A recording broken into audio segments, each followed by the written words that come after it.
Hermeline Malherbe, le département n'est pas en reste dans cette transition énergétique. André Joffre a évoqué Thémis, mais il y a bien autre chose aussi que Thémis. Vous faites beaucoup de choses pour la transition énergétique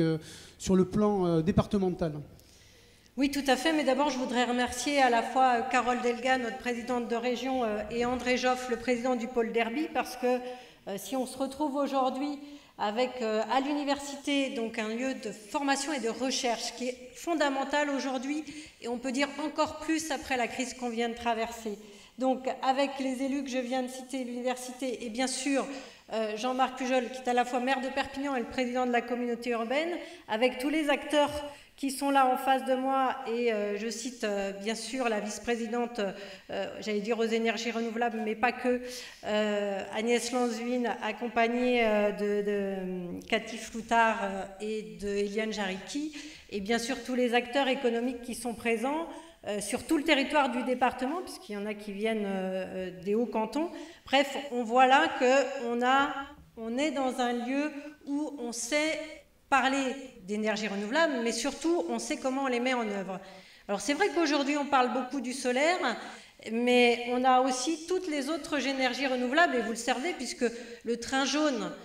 c'est le premier train électrique à énergie renouvelable, puisqu'il est à hydroélectricité, qui fait partie des énergies renouvelables. On a tendance à l'oublier, on le met en avant comme un joyau de notre patrimoine, mais c'est aussi un joyau finalement du patrimoine industriel et scientifique, et c'est important de pouvoir le signaler. Donc bien sûr, l'hydroélectricité, quand elle est bien faite, parce qu'on a aussi des contre-exemples, mais dans le département, c'est plutôt pas mal. Le bois énergie que l'on a travaillé là aussi avec la région, qu'on a structuré pour aujourd'hui avoir plus de 150 chaufferies bois sur différents aspects, et en particulier qui chauffent des entreprises ou des structures publiques également. Et puis, bien sûr, cher André, les énergies renouvelables. Et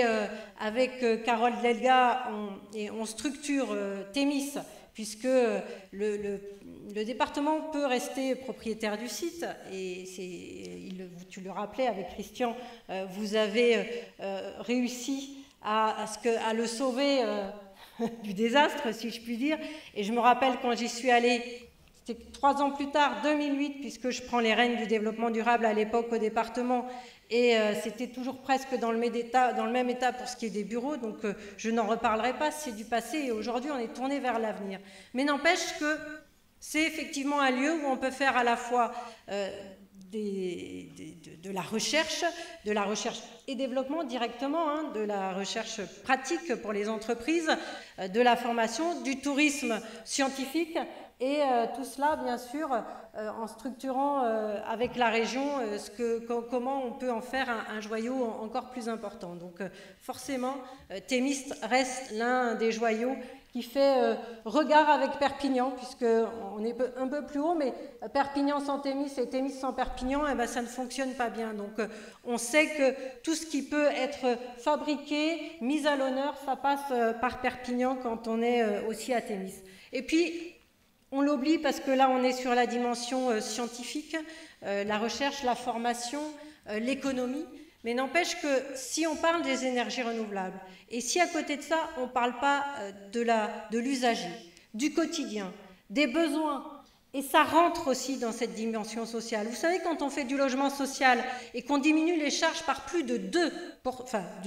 la moitié, les charges d'électricité, d'eau, d'énergie en général pour les habitants de ces logements, eh bien, on donne du sens aussi dans le quotidien de toutes et de tous à travers les énergies renouvelables. J'insiste aussi sur ces dimensions-là parce que parfois on nous dit oui, les énergies renouvelables c'est pour les bobos, c'est pour les écolos bobos, et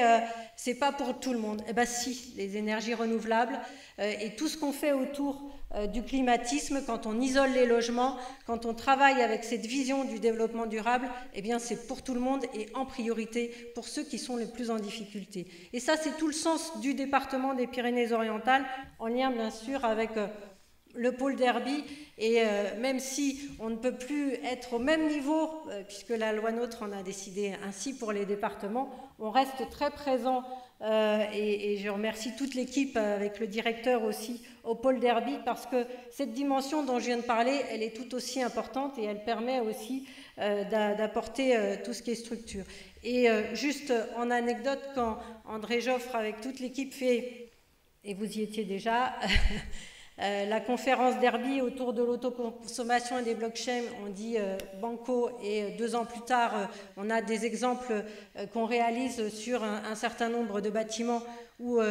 du département. Quand il nous dit, je crois que c'est 1 ou 2 ans plus tard, il faudrait qu'on stocke, et c'est une réalité, eh bien on essaie d'y travailler également, et c'est pour ça qu'aujourd'hui, quand on voit un projet, Monsieur le maire, comme celui qui vient d'être présenté, on ne peut être que satisfait. Ça va dans le bon sens, ça permet à toutes et à tous de voir un avenir autour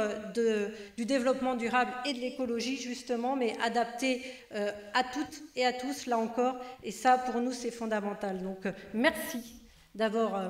à André Joffre et à toute son équipe pour le pôle Derby. Merci bien sûr à Carole Delga, la présidente de région, parce que dans ce qu'elle a annoncé sur les objectifs régionaux par rapport aux énergies renouvelables, c'est ambitieux. Il y en a qui diraient même que c'est téméraire. Donc bravo aussi, et on va tous, en tout cas on est tous partie prenante pour essayer de fonctionner, et je sais que le maire de Perpignan, Jean-Marc Pujol, est très investi également, et on a les preuves par rapport à Saint-Charles, par rapport à ce projet sur PEPS, bien évidemment. Donc bravo à toutes et à tous, il faut continuer en pensant à chaque fois à ce que ça peut apporter en termes d'humain à celui ou à celle qui est la plus en difficulté. Merci beaucoup. Merci beaucoup, Hermanine Malherbe.